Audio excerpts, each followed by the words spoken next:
for self-reflection. You might need it. Oh my God. I'm not the type of guy who wakes up on Father's Day expecting a big celebration or anything special. But I figured I'd at least get something better than becoming the punchline to a joke I didn't see coming. That Sunday morning in June started like any other. The sun was streaming through the kitchen windows, and I shuffled downstairs in my old pajama pants thinking maybe today would be different. Maybe today I'd actually feel like part of the family instead of just the guy who pays the mortgage and fixes things when they break. My wife Rachel was already in the kitchen with her favorite coffee mug, the one that says, "But first coffee," like it's the most relatable thing in the world. Her daughter Ashley was perched on the counter looking smug, and my stepson Ben was hovering near the doorway with his phone out. He had this look on his face like he was trying really hard not to laugh about something. I figured they were watching some funny video or something. "Happy Father's Day," Rachel practically sang it, holding out this plain cardboard box with a huge grin on her face. The kind of grin that should have been a warning sign. "Open it, open it." Ashley was bouncing excitedly, her phone also out now because apparently this moment needed to be documented. I took the box because what else was I supposed to do? I opened it, peeling back the flaps, and inside was a white ceramic mug nestled in tissue paper. For a split second, I thought maybe it would say something normal. World's best stepdad would have been fine. Even world's okayest father figure would have gotten a genuine laugh from me. But what it actually said in big, bold letters was, "World's biggest disappointment. Azramya." I just stood there holding this mug like it was evidence in a crime scene, waiting for someone to say, "Just kidding, here's your real gift." But that moment never came. Instead, they started laughing. Not little giggles, but full-on, doubled-over, can't-breathe laughter. Rachel was wiping tears from her eyes. Ashley was slapping the counter. Ben looked slightly uncomfortable, but was still filming every second of my humiliation. "Oh my God, your face," Rachel managed to gasp between laughs. "I told you he'd be shocked. It's hilarious, right?" Ashley added, like she was waiting for me to confirm that, yes, this was peak comedy. My face tried to decide between crying and rage-quitting life, but instead it settled on something worse. A smile. A big, fake smile that made my face hurt. Because that's what I always did in this house. I smiled, went along with it, played the good sport. "Thanks," I said, even throwing in a little laugh. I've always wanted my self-esteem in ceramic form. Really, this is perfect. That made them laugh even harder because of course it did. Rachel came over and patted my shoulder like I was a dog who'd just learned a trick. "See, I knew you'd get it. You always have such a good sense of humor about things." Yeah, a good sense of humor. That's what we're calling slowly dying inside while maintaining a socially acceptable facade. I set the mug down carefully and noticed breakfast was already laid out. Pancakes, bacon, eggs. Except none of it was for me. They'd already eaten. The dishes were piled in the sink, crusty with syrup and egg residue. "Oh, we already ate," Rachel said. "We thought you'd sleep in longer. But hey, feel free to make yourself something." Feel free. Like it was a privilege. "No problem," I said, still smiling. "I'll just clean these up first." And I did. I stood at that sink scrubbing dried pancake batter while they moved to the living room, their laughter fading into background noise. I thought about all the Father's Days before this one, the ties I'd gotten that I never wore, the cards that felt hollow because I wasn't really their dad, was I? But this was different. This wasn't just forgetting or being thoughtless. This was intentional. They'd specifically chosen a mug that said, "World's biggest disappointment," and thought, yeah, this is perfect for Mike. This is exactly how we see him. I dried my hands and made a quiet decision. Not a dramatic one, just a simple one. I was done. That night, after everyone had gone to bed, after I'd smiled through dinner and said goodnight like everything was normal, I packed a bag. Just the essentials. Clothes, my toolbox from the garage, and that last shred of dignity I'd been hoarding. I didn't leave a note or write some long explanation. What would have been the point? I just walked out the front door, got in my car, and drove. 2 weeks went by before I finally turned my phone back on. 17 missed calls from Rachel, 34 text messages, and then the Facebook post. She'd written this heartfelt plea. "Please, if anyone knows where he is, Tell him we just want him home. We love him and miss him so much. Attached was a photo of me from 2 years ago, looking happy at a barbecue. The comments were full of support for her, people praying I'd come back, saying I'd return when I was ready. Not one person knew she'd given me that mug.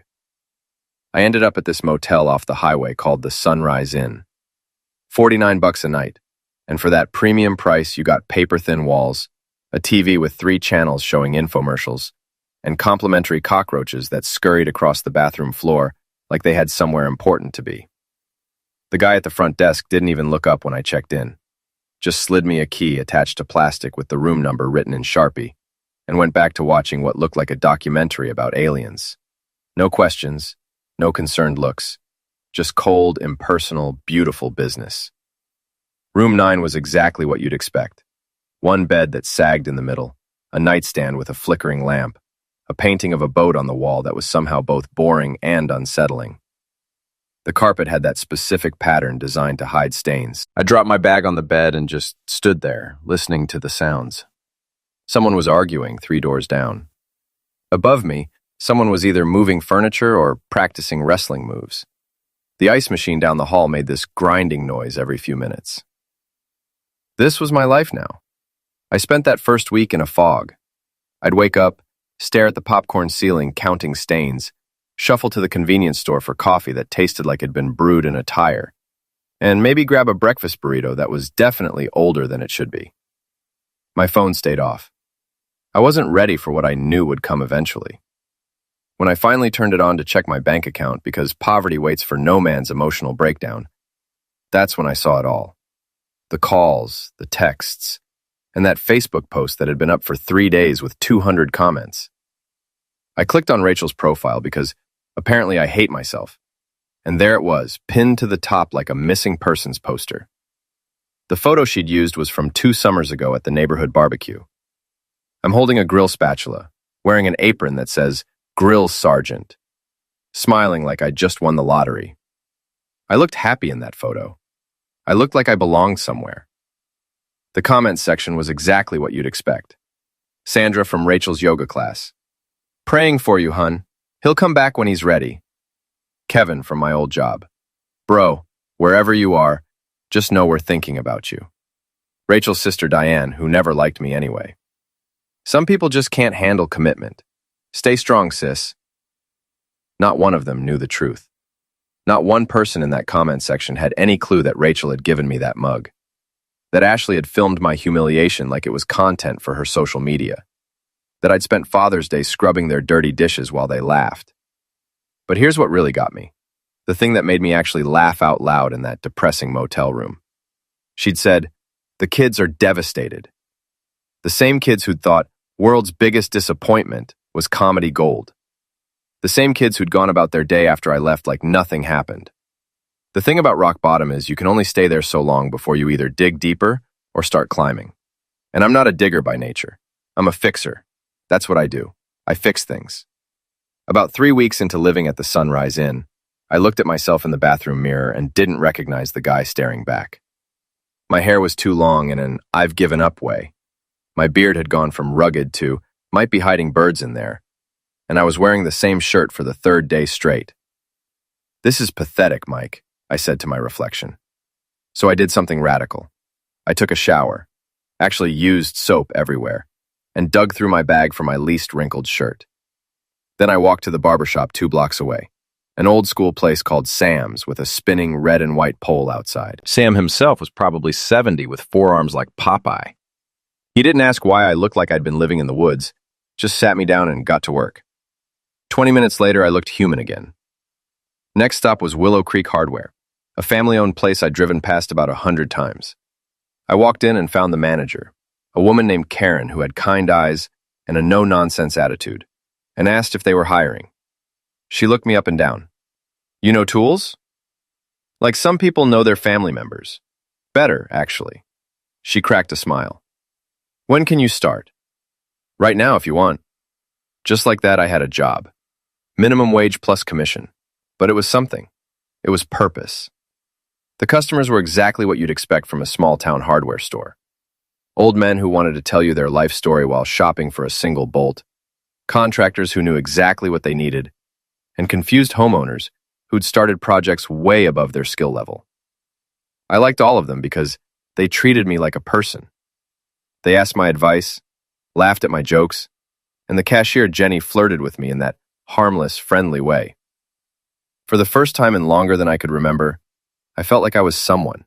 Not a husband, not a stepdad, not a punchline. Just Mike. Mike who knew the difference between a Phillips and flathead. Mike who could recommend the right drill bit for any job. Mike who existed independently of anyone else's narrative about who he was supposed to be. That's where I met Frank. He was a regular who came in at least 3 times a week, always needed something random, and always had a story. He was a retired Marine, about 65, built like he could still do 100 push-ups without breaking a sweat. "You know tools?" he asked the first time I helped him, sizing me up. "Started last week. You know anything, or are you one of those kids who just points at the computer?" "Try me." He rattled off a list that would have sent most people running, but I grabbed a cart and started pulling exactly what he needed. Toggle bolts, 3/4-inch zinc-plated wood screws, a specific brand of wood glue most people didn't even know existed. Frank watched me work, nodded approvingly, and when I finished, he said, "You actually know what you're doing. That's rare." That was the beginning of what I'd call a friendship. He started timing his visits for when I was working. We'd talk about projects, tools, eventually life. It was Frank who first said something that I'd been thinking but couldn't put into words. We were in aisle 7, fasteners and anchors, and he was telling me about his daughter's wedding. "Best day of my life," he said. "Getting to be her dad." I must have made a face because he stopped and looked at me. "What's that look?" "Nothing, just sounds nice." But nothing. It's nice. Family stuff is nice." In prison wasn't having it. He crossed his arms. "Listen, son, I've been coming to this hardware store for 15 years. I've seen a lot of employees come and go. Most of them are kids working summer jobs who barely look up from their phones. But you're different. You know what you're doing. You're good with people. And you look like someone kicked your dog, ran over your cat, and then came back to apologize, but the apology somehow made it worse." I opened my mouth to protest, but he held up a hand. "I'm not asking for your life story, but I am going to tell you something that took me way too long to learn. People who laugh at you aren't people who love you. They're just people who need an audience." Rejection. I stood there surrounded by fasteners and anchors, which felt deeply symbolic, and something in my chest cracked open. "They gave me a mug for Father's Day," I said. It said, "World's biggest disappointment." Frank didn't laugh or look shocked, just nodded slowly. "And you stuck around after that?" "For a few hours. Then I left." "Good. That's good." He grabbed his stuff and started heading to checkout, then paused and turned back. "You know what the thing about disappointment is, Mike? It's not a reflection of you. It's a reflection of their expectations. And if their expectations were that you'd just take it and keep smiling, then disappointing them is exactly what you should do." I also started eating breakfast at Nora's diner every morning. It became my routine, my one consistent thing in a life that had gone completely off the rails. Nora's was one of those places time forgot, but in a good way. Red vinyl booths with duct tape covering the cracks, black and white checkered floor, spinning stools that squeaked. The whole place smelled like bacon grease and coffee that had been sitting on the burner too long, and it was perfect. The waitress Betty worked the morning shift. She was probably mid-50s with hair dyed an aggressive shade of red, and she called everyone sweetheart. She'd refill your coffee without asking, remember how you took it after the first visit, and had this gift for knowing when someone wanted to chat and when they just wanted to be left alone. "Morning, sweetheart," she'd say, coffee pot already in hand before I even sat down. "The usual?"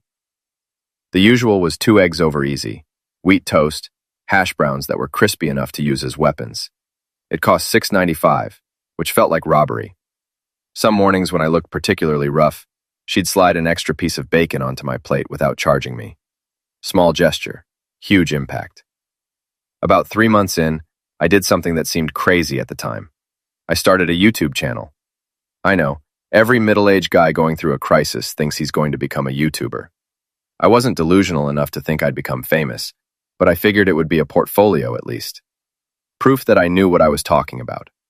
I called it Fix It Frank because I'm terrible at naming things. And my first video was filmed on my phone, propped up on a stack of books in my motel room. It was about different types of screwdrivers and when to use them. Riveting content, I know. But I made it funny. Used the same sarcastic humor that had kept me sane through years of being the family joke. Except, this time I was in on it. "This is a Phillips head screwdriver," I said, holding it up to the camera. "Named after Henry Phillips, who invented it in the 1930s, and probably never imagined that 90 years later, a guy living in a motel would be explaining it to strangers on the internet."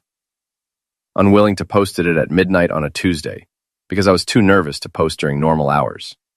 Then turned off my phone and tried to sleep. Next morning, 53 views, 12 likes, 3 comments. "This is actually helpful, thanks. Subscribed, more please." Finally, someone who doesn't talk like a robot. Misled another video. Then another. Reviews of tools I'd used at work. Tutorials on basic repairs. A particularly unhinged rant about why people need to stop using duct tape for everything. That one went viral by my standards. 20,000 views in a week. Companies started emailing me. Small ones at first, asking if I'd review their products. They'd send me free stuff and I'd make honest videos. "This drill costs $49 and claims it can handle any job around the house." That's a lie. I used it to hang 3 pictures and it started smoking. Not metaphorically like it was cool. Actually smoking like it was about to catch fire. 0 stars. Don't buy this. The views kept climbing. My subscriber count hit 5,000, then 10,000. Companies I'd actually heard of started reaching out with sponsorship offers. Not enough to quit my day job, but enough to move out of the Sunrise Inn into an actual apartment. A 1-bedroom place above a pizza shop in downtown Willow Creek that smelled like pepperoni and possibilities. Frank helped me move, which was easy because I barely had anything. But I had a real bed frame now, a desk for editing videos, a bookshelf that was mostly empty, but made me feel like an adult. "Look at you," Frank said. "From motel to apartment, from disaster to minor internet celebrity. What's next?" Let's not get ahead of ourselves. I'm serious, Mike. You've done something here. You took a garbage situation and turned it into something. Most people just stay in the garbage and complain. You climbed out. Standing there in my new apartment, small and smelling like pizza but mine, I couldn't argue. He was right. I had done something. Meanwhile, I'd been worried about Ben, my stepson. He was the quiet one, who'd looked uncomfortable filming my humiliation, but still did it. He'd never really joined in on the jokes, just existed in the background, like a stagehand in a play he never auditioned for. I'd been so focused on getting away that I hadn't thought about how it would affect him. So about 4 months after I left, I did something I hadn't done in years. I wrote a letter, an actual pen and paper letter, because some things deserve that weight. I sat at my desk with a pad from the dollar store and a pen from the hardware store and started writing. The first draft was terrible, too angry. I crumpled it up and started again. The second was too casual. Third time felt right. "Hey, bud," it started, because that's what I'd always called him. "I'm okay. I know you're probably wondering where I went. Or maybe you're not. I don't know what your mom told you, but I wanted you to hear it from me. I didn't leave because of you. Sometimes adults need to step away to find their peace. That sounds vague and probably frustrating, but the truth is complicated. I'm not going to badmouth your mom, but I can't pretend everything was okay when it wasn't. I stayed as long as I could, tried as hard as I could, and eventually had to choose between being there and being okay. I chose okay. I hope someday you understand that. You're a good kid, Ben. Quiet, but good. You've got this way of seeing things that most people miss. Don't lose that. If you ever want to talk, I'll be at Willow Creek Library on Saturday at 3 p.m. Just sitting there, probably reading something boring. If you show up, great. If you don't, I understand. No pressure, no expectations. Take care of yourself, bud. And remember, you're not responsible for other people's happiness, just your own. Mike. That Thursday, I drove to his school, Waited in the parking lot feeling incredibly creepy until I saw him come out. Headphones in, backpack slung over one shoulder, looking at his phone. Ben. He looked up and his face cycled through about 17 emotions in 3 seconds. Mike, what are you doing here? I wanted to give you this. I held out the envelope. I know it's weird, but I didn't have your number and didn't want to contact you through your mom. He took it slowly. Is everything okay? I'm fine. Better, actually. Read the letter. It explains everything. Or tries to, anyway. He held the envelope, turning it over. Mom said you just left without saying anything. That's true. I did. And I'm sorry for that. You deserved better. He nodded but didn't say anything else. Saturday, I said. 3 p.m., library, if you want. Okay. Unrestricted, I showed up at 2:30 because I'm the kind of person who shows up early to everything. The library was one of those small-town libraries that felt like someone's grandmother's house. Lots of wood paneling, smell of old books, big windows. I found a table near the back and sat with a book about woodworking that I wasn't actually reading. I was watching the door. 3 o'clock came. Then 3:05, 3:10. By 3:15, I'd accepted he wasn't coming. Then at 3:17, the door opened, and there he was. Taller than I remembered, nervous, clutching his backpack. Our eyes met, and he said so quietly I almost missed it. Dad. Not Mike. Dad. I hadn't realized how much I needed to hear that word until it hit me. Hey, bud. I stood, not sure if I should hug him or shake his hand. You came. Yeah. I read your letter like 15 times, and I think we should talk. So we sat and we talked. For the first time in months, I felt like maybe I hadn't destroyed everything after all. We started meeting every other Saturday. Sometimes we'd talk about serious stuff, how he was doing, what life was like at home. Other times we'd just talk about school, video games, this girl he liked.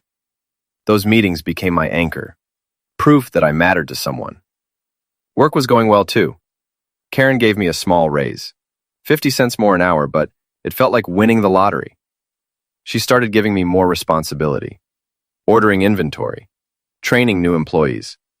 You're good at this, she told me. Better than good. You ever think about managing your own place? Not really. Just trying to keep my head above water. Well, when you're ready to do more than tread water, let me know. The YouTube channel kept growing. I posted twice a week and people kept watching. Ad revenue, sponsorships, affiliate links. It wasn't quit your day job money yet, but it was pay rent and eat real food money. It was freedom money. Then around month 5, Ben mentioned during one of our Saturday meetings that Rachel had been asking about me a lot.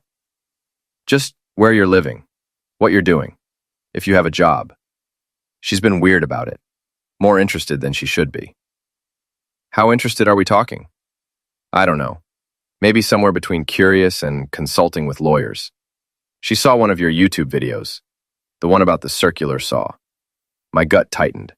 I could see it coming. And what did she say? Ben looked uncomfortable. She said it's interesting that you have money for video equipment, but apparently didn't have money for the family. Gungo it was. The narrative was forming.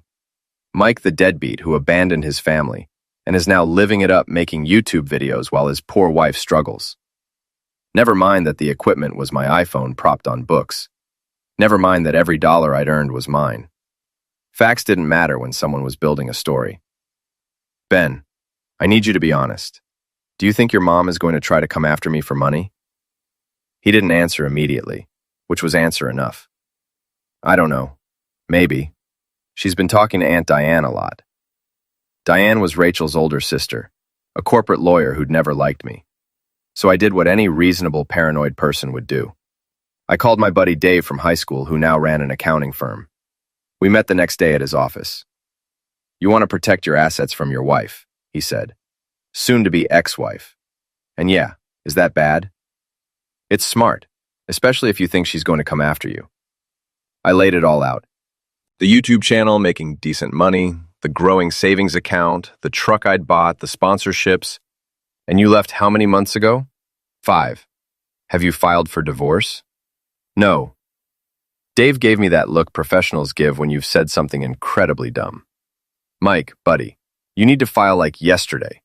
He explained setting up an LLC for my business, separating personal and business finances, establishing a trust. It made my head hurt, but by the end, I felt better. Not completely secure, but better. One more thing, Dave said. You should name a beneficiary for the trust. Someone who gets it if something happens to you. Raleigh, I didn't hesitate. Ben, my stepson. Dave nodded and made a note. That counts for something. Discharged. Later, I hired a lawyer named Laura, who specialized in asset protection.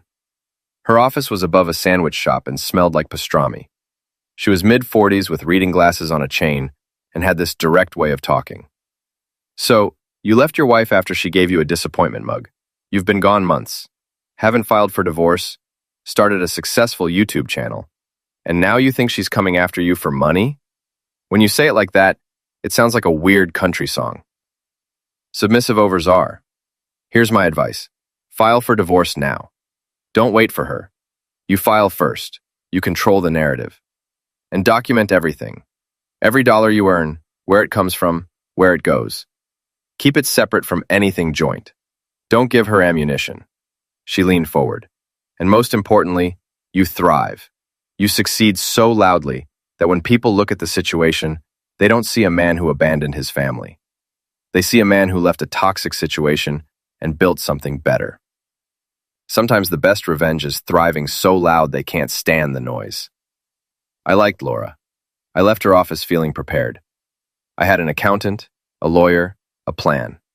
I had documentation and structures. The mug sat on my desk now, holding pens instead of pain. Every time I looked at it, I smiled, because they'd thought they were breaking me, but all they'd done was set me free. Then one night while scrolling Facebook on my fake account, because I'm apparently that petty, I saw a post from Rachel. Big announcement with a custom graphic. Graduation celebration. Join us in celebrating Ashley's achievement. Saturday, June 15, 2:06 p.m. Open house. All are welcome. All are welcome. That phrase got me. I wondered if all included the husband she'd demolished and reported missing. Probably not. But technically she'd said all were welcome, and I'm a big believer in taking people at their word. Frank thought going was a terrible idea. You're going to do what now? I'm going to the party, just to make an appearance, say congratulations, be civil. Mike, buddy, that's a terrible idea. Probably, but I'm doing it anyway. Why? What's the point? You've moved on. Because they need to see they didn't break me. Because Ashley's graduating. And despite everything, I helped raise that kid for 3 years. Because I want them to know I'm not hiding. Sluggish sighed. At least don't go alone. Nah, this is something I need to do myself. Saturday arrived with perfect weather. I put on my best jeans, a button-up I'd actually ironed, boots I'd cleaned until they looked almost new. I looked in the mirror and barely recognized the confident guy staring back. The house looked exactly the same from outside. Same beige siding, same mailbox I'd installed. I could hear music, people laughing. For a second, I almost turned around. But then I remembered the mug, Rachel's Facebook post. Every joke at my expense. I walked up the driveway like I owned the place because, legally, I still half owned it. The party stopped. Not immediately, but like someone slowly turned down the volume. Conversations faltered. Someone dropped a cup. Rachel was near the drinks table, wine glass halfway to her lips, frozen. Her face went through surprise, confusion, anger, panic, landing on something that looked like she'd bitten a lemon. Ashley was by the cake table, wearing a blue dress and graduation cap that said, "Done," in glitter. She went pale. But Ben was sitting at a table with friends, and when he saw me, his whole face lit up. He stood, started walking toward me, and that was all the confirmation I needed. "Mike!" Rachel's voice cut through the silence. "What are you doing here?" I smiled, calm and easy. "Just dropping by to say congratulations. It is an open house, right? All are welcome." I could see her brain working, trying to figure out how to handle this without making a scene. "You can't just show up here." "Actually, I can. I'm still legally half owner of this property, and you did post that all were welcome. But don't worry, I'm not staying long." Crimson reached me and wrapped me in a hug right there in front of everyone. I'm glad you came. Me too, bud. I turned to Ashley, who was standing by the cake like a deer in headlights. I pulled a small wrapped box from my pocket. Congratulations on graduating. I know things are complicated, but I did help raise you for 3 years. That has to count for something. She took it slowly. What is it? Open it. Inside was a compact mirror. What's this for? I looked her right in the eyes. For self-reflection. Try it sometime. You might learn something. The crowd made this collective gasp. Rachel's face went from pale to red. How dare you? How dare I what? Show up and give your daughter a graduation gift? Be civil? Exist? I turned to face her fully. You posted on Facebook that I was missing. You told everyone I abandoned my family. But the truth is, I left because staying was slowly eliminating me. And the fact that you never once considered that maybe giving someone a disappointment mug on Father's Day might be hurtful, that says everything about why I left. It was a joke. Jokes are supposed to be funny, Rachel. That was just cruel, dressed up as humor. People were pulling out phones now. I didn't come here to cause a scene. I came to say congratulations to Ashley, to show Ben I'm still here for him, and to prove to myself I'm not afraid of you anymore. Mission accomplished. I started walking toward the gate, then stopped. Oh, and Rachel? You might want to check with your lawyer before you try to come after me for any money. Mine says you don't have a case, but feel free to try. I've got time and documentation. Do you? I got in my truck and drove away, smiling the entire way home. The fallout was swift. By Sunday morning, my phone was blowing up. Ben had texted, "That was the most savage thing I've ever seen. Mom's been pacing all night." Frank called asking if I'd lost my mind or finally found it. Random people from the party had gotten my number somehow, wanting to tell me they'd always thought Rachel was fake, and good for me for standing up for myself. That Sunday night, I did what I do best. Turn my life into content. I sat at my desk, set up my phone, and recorded what would become my most viewed video ever. Hey everyone, Mike here from Fix It Frank. Today we're not talking about tools or repairs. Today we're talking about the day my family gave me a mug for Father's Day that said, "World's biggest disappointment. Patriarch." I told the whole story honestly, without naming names or showing faces. The mug, the laughter, the leaving, the rebuilding. At the end, I held up the actual mug. This mug sits on my desk now, holding my pens, not my pain. Because when people label you as a disappointment, they're telling you about their expectations, not your worth. They expected me to stay and keep taking it. I disappointed them by choosing myself instead. Opened it with the title, "World's Biggest Disappointment. The day my family gave me freedom in a mug." It went viral. 500,000 views in 48 hours. The comments became this support group for people, mostly men, who'd been through similar situations. News outlets picked it up. I did interviews, always keeping it classy, never naming names. 2 weeks later, I got an email from Ashley. "I'm sorry. I read your post, watched your video. I didn't understand before. I'm sorry for the mug, for laughing, for not seeing what it was doing to you. I don't expect you to forgive me or want anything to do with me, but you deserve to know that I finally get it. You weren't the disappointment. We were disappointed in ourselves and took it out on you. That wasn't fair. I'm working on being better. I hope you're doing well. You seem happy in your videos. I'm glad." It wasn't a complete fix, but it was honest, and that was more than I'd gotten while living there. I wrote back thanking her and saying the offer for coffee was open if she wanted to talk. She never took me up on it, but knowing she'd reached out and grown enough to recognize what happened was enough. The divorce papers went through without contest. Rachel realized fighting would make her look worse, especially after my video. Sometimes the court of public opinion is more powerful than actual court. Now that mug still sits on my desk holding pens and paper clips. People ask why I keep it if it reminds me of bad times. But it reminds me that I survived, that I took the worst gift someone could give me and turned it into motivation. Every morning I grab a pen from that mug to write my to-do list, and every morning I smile. They thought that mug would define me. They were right, just not how they intended. It defined the moment I chose myself. The moment I decided that being called a disappointment by people who didn't value me was better than being valued by people who only saw me as a joke. I was the world's biggest disappointment to them. But to myself, I was finally enough. And that's the only opinion that really matters.